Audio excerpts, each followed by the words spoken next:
ආයිබෝවන් අද මම ඔයාලට කියලා දෙන්නේ ෆොටෝකොපි මැෂින් එකකින් ෆොටෝකොපියක් ගහගන්නේ කොහොමද කියලා. ඉතින් මේක හරිම ලේසි සරලයි පහසුයි. ඉතින් අපි තේරෙන සිංහලෙන් ඉගෙන ගමු කොහොමද මේ වැඩේ ඉක්මනට ලේසියෙන්ම කරන්න කියලා.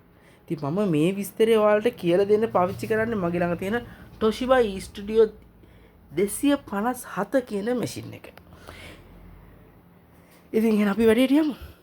මුලින්ම මේ වැඩේ කරන්න කලින්ම අපි මොන්න මම මේක වැඩේ කරන්න තෝරගන්නේ A4 කොලයක්. මෙන්න මේ A4 කොලේ මේ පැත්තේ අකුරු ටිකක් තියෙනවා, මේ පැත්තේ මුකුත් නැහැ.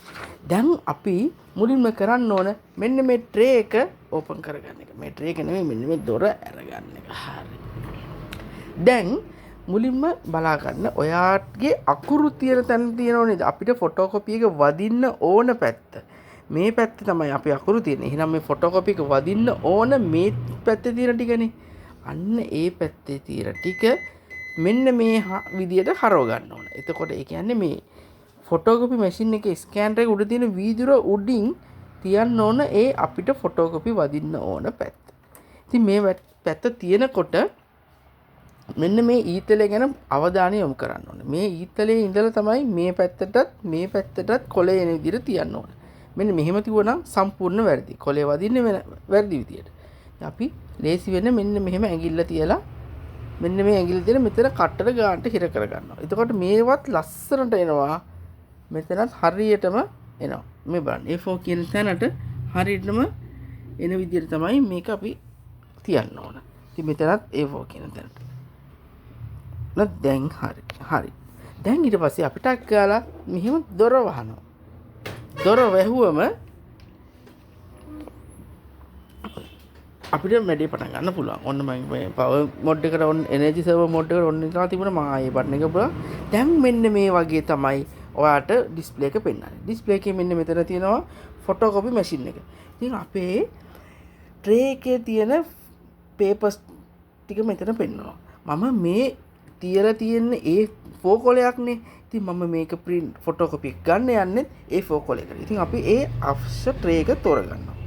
මෙහෙම තෝරගත්තම මෙන්න මෙතන තියෙනවා තව ඔප්ෂන් එකක් මාරු කරන්න. මේ zoom කියලා තියෙන ඔප්ෂන් එක. ඒක මෙහෙම ටච් කරාම අපිට පෙන්නනවා ඔයා දාලා තියෙන්නේ මොන වගේ කොලයක්ද. ඒ කොලේ ප්‍රමාණය පෙන්වන්න තැනක්. ඉතින් යන්නේ මෙතනින් A4 කියන එක අපි තෝරනවා. කොපි එකේ එන්නත් ඕන A4 එකෙන්. ඊට පස්සේ මෙතනින් අපි ඕකේ කරා. right. මෙන්න මෙච්චරයි කරන්න තියෙන්නේ. මේ ටික විතරමයි. ඉතින් මෙහෙම ඇවිල්ලා මෙන්න මේ start කියන බටන් එක අපි press කරන්න ඕනේ. ඔබ බලන්න අන්න start කියන බටන් එක press කරාම අන්න දැක්කද? light එක ගියා scan වුණා. මෙතන scan page කියන තැනින් අංක 1. ඒ කියන්නේ එක page එකක් scan වුණා කියලා පෙන්නනවා. දැන් ඊට පස්සේ කරන්න තියෙන්නේ මෙන්න මේ job finish කියන බටන් එක press කරන එක විතරමයි. දැන් බලන්න. මෙහෙන් කොලේ ටික් ගාලා එනවා. බලමු අපි කොලේ එනවද කියලා. අන්න සද්දයක් ආවා.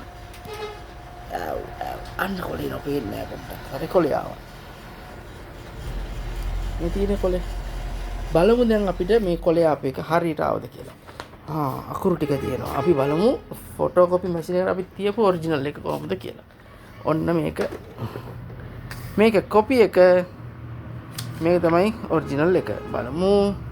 මේ වගේම තියෙනවා. right. ලස්සනයි. දැක්ක නේද?